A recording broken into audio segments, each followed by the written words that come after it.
감사가 무르익은 축복의 아침입니다. 우리 아침 예배를 하나님 앞에 함께 나가겠습니다.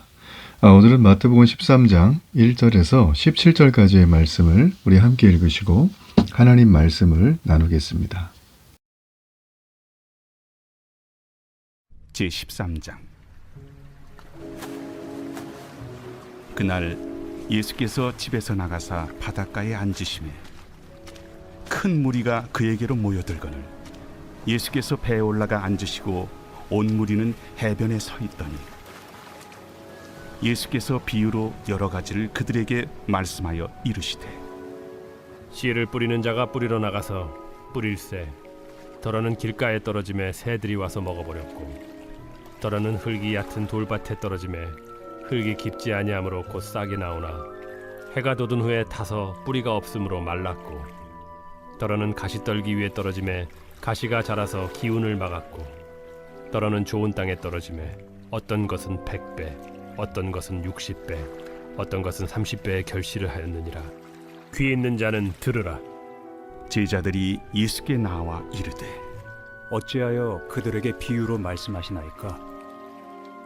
천국의 비밀을 아는 것이 너희에게는 허락되었으나 그들에게는 아니 되었나니 무릇 있는 자는 받아 넉넉하게 되되 없는 자는 그 있는 것도 빼앗기리라. 그러므로 내가 그들에게 비유로 말하는 것은 그들이 보아도 보지 못하며 들어도 듣지 못하며 깨닫지 못함이니라. 이사야의 예언이 그들에게 이루어졌으니 일렀으되 너희가 듣기는 들어도 깨닫지 못할 것이요 보기는 보아도 알지 못하리라. 이 백성들의 마음이 완악하여져서 그 귀는 듣기에 둔하고 눈은 감았으니 이는 눈으로 보고 귀로 듣고 마음으로 깨달아 돌이켜 내게 고침을 받을까 두려워함이라 하였느니라. 그러나 너희 눈은 봄으로 너희 귀는 들음으로 복이 있도다. 내가 진실로 너희에게 이르노니 많은 선지자와 의인이 너희가 보는 것들을 보고자 하여도 보지 못하였고 너희가 듣는 것들을 듣고자 하여도 듣지 못하였느니라. 우리는 마태복음을 읽으면서 예수님이 직면한 반대, 거부, 배척 이런 것들을 우리가 앞에 두 장을 통해서 더 살폈습니다. 자, 오늘 이 13장에서는 예수님께서 말씀하신 하나님 나라 비유는 이런 것이다. 천국은 이런 것이다. 즉 하나님 나라의 비유에 대해서 말해주는 장면의 시작입니다. 총 8가지를 말을 하고 계시는데 마태는 왜 이 하나님 나라의 비유 8가지를 지금 이 대목에 기록을 하고 있을까요? 그리고 이 복음을 거부하는 유대인들에 대해서 왜 이렇게 비유를 들어서 설명을 하고 있을까요? 무슨 이유로 그 유대인들은 복음을 거부했을까요? 우리는 이 비유를 들으면서 과연 이 시대에 오늘 나에게 주시는 믿음의 도전은 과연 무엇일까? 자, 우리가 그런 부분들을 생각하면서 이제 앞으로 8가지의 이 천국 비유에 대해서 우리가 좀 심도 있게 은혜 받고 결단하는 시간이 되면 좋겠습니다. 자, 예수님께서는 오늘 여기 말씀해 보면 집에서 나가서 바닷가에 앉으셨다라고 했습니다. 자, 그랬더니 수많은 무리들이 예수님을 만나려고 그 바닷가 해변으로 몰려왔죠. 그래서 안전상의 이유 때문에 또 하나는 이 수많은 무리들에게 메시지를 전해야 되니까 당시에는 음향 시스템이 없잖아요. 그래서 배에 오르셔가지고 바다를 등지고 그 등 뒤에서 불어오는 바다 바람과 함께 예수님의 이 아주 그냥 부드럽고 따뜻한 생명의 메시지를 전할 때 아마 효과가 되게 좋았을 거예요. 자, 그런 세팅 속에서 예수님은 자, 첫 번째로 하나님 나라의 비유 첫 번째 말한 것이 바로 4가지 땅에 떨어진 씨 비유입니다. 씨 뿌리는 자의 비유라는 이제 그런 얘기가 되겠죠. 자, 여러분 당시에 그 유대인들은요. 씨를 뿌리는 방식이 2가지였어요. 하나는 손에 자루를 들고 손으로 뿌리는 방식이 있고 하나는 동물에게 태워서 그 자루에 구멍을 뚫은 다음에 동물이 지나갈 때 자연스럽게 씨가 떨어지는 방식. 저 같으면 2번째를 할 것 같아요. 자, 예수님은 이제 농부가 그 2가지 방식 중에서 자기 손으로 직접 씨를 뿌리는 상황에 대해서 말을 해줍니다. 자, 이 4가지 이 씨를 뿌리는 이 상황에 이 밭에 대한 얘기가 나오는데 제일 먼저 길가에 떨어졌다는 거죠. 자, 이거는 말씀에 관심이 없는 마음을 뜻합니다. 그래서 새가 날라와서 먹어버립니다. 자, 그리고 또 다른 씨는 흙이 얕은 돌밭에 떨어집니다. 돋싹이 나왔지만 뿌리가 없어서 이내 말라버리죠. 처음에는 말씀을 감격스럽게 받아들여요. 근데 여러 이유 때문에 마음이 식어버리는 상태를 말하죠. 교회 안에 이런 분들 계시죠. 또 세 번째 시는 가시떨기, 가시덤불이에요. 가시 굴락지 같은 데 떨어져요. 그래서 말씀을 받았는데 세상 염려로 인해서 열매를 맺지 못해요. 자, 마지막 땅은 좋은 땅이에요. 좋은 땅에 씨가 떨어지면 100배, 60배, 30배의 결실을 맺습니다. 자, 여러분 이게 참 너무나 재밌는 그런 표현이에요. 자, 과연 이게 어떤 뜻일까? 우리는 좀 이 부분을 좀 두 가지 정도의 의미로 좀 살펴야 됩니다. 제일 먼저는 주님이 뿌린 씨는 그 씨의 농도나 밀도가 그 제품의 어떤 그 질이 전혀 떨어지지 않는 씨라는 거예요. 한마디로 KS마크, 국제규격, 천국규격에 딱 맞는 씨라는 거예요. 이 네 가지 밭에 떨어진 씨들은. 자, 그런데 씨를 뿌렸더니 농부가 가장 좋은 종자를 네 가지 밭에다가 네 가지 종류의 땅에다가 이렇게 뿌렸는데, 그죠? 거기에 풍성한 수확을 기대하잖아요. 근데 추수의 때에 얻은 결과가 모두 다르게 나타나고 있다는 게 이 비유가 말하는 굉장히 핵심적인 내용이에요. 자, 추수의 결과는 다르지만 씨를 뿌린 농부도 동일하고 씨도 동일합니다. 바로 우리 주님께서 동일한 복음의 씨앗을 뿌리시는 거죠.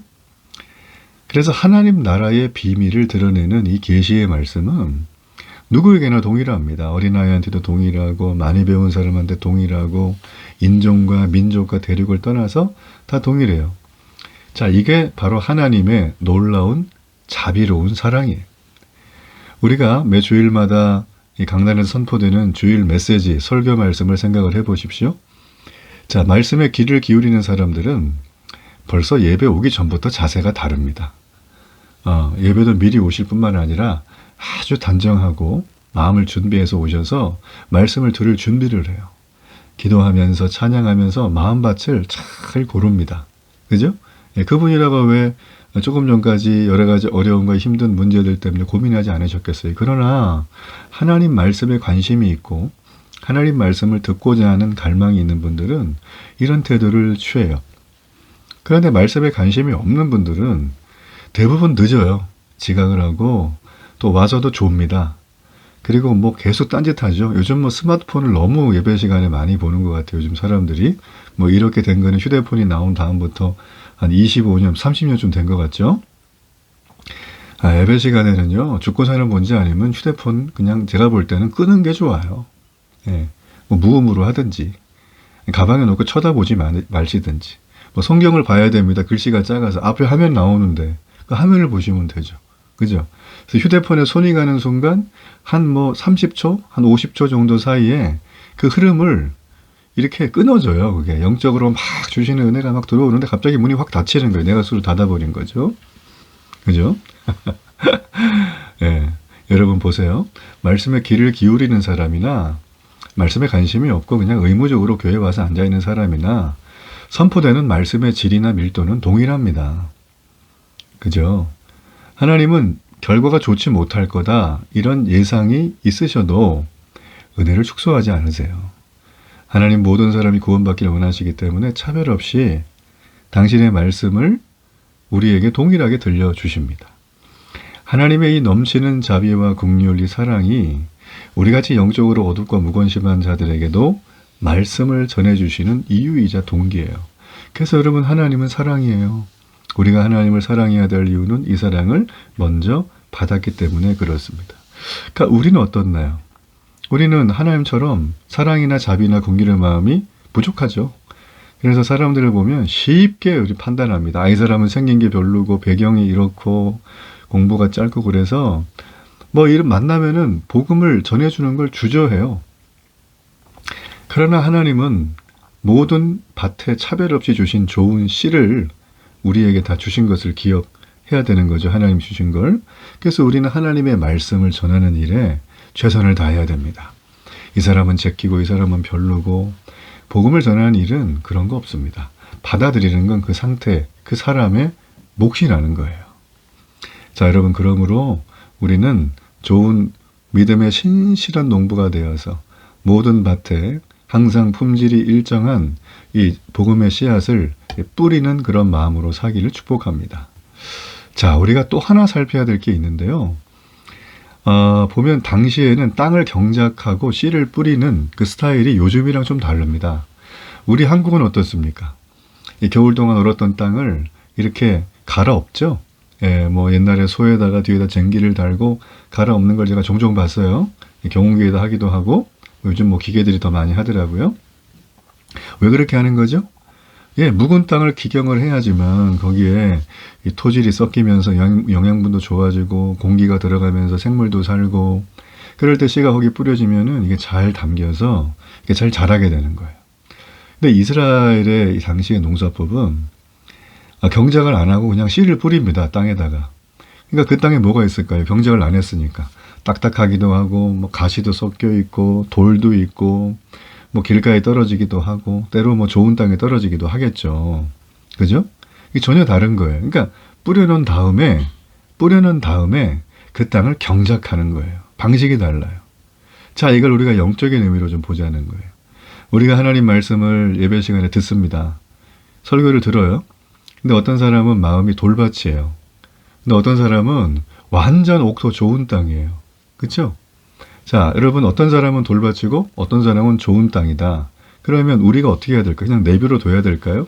좋은 땅이면 더 좋은 걸 계속 해야 되겠죠. 그 땅이 좋게 될 수 있도록 유지를 할 수 있도록 도와주고 격려하면 되는데 돌밭인 분들, 가시 밭인 분들, 그죠? 길가닥에 떨어지신 분들 어떻게 해야 됩니까?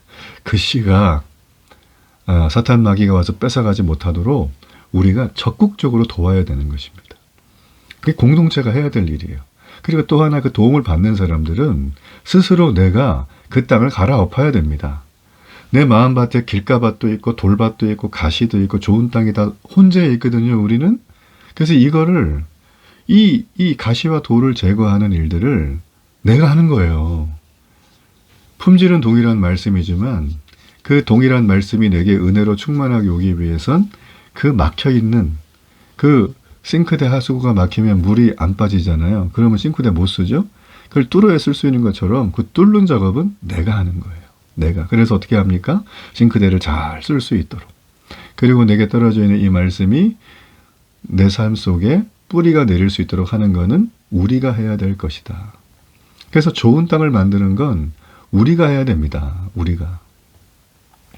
왜냐하면 이 뿌려진 씨는 동일한 씨지만 가장 좋은 품질의 씨지만 내가 내 밭의 상태를 기경하고 갈아엎지 않으면 열매가 전혀 달라요. 추수의 결과가 달라지는 거예요.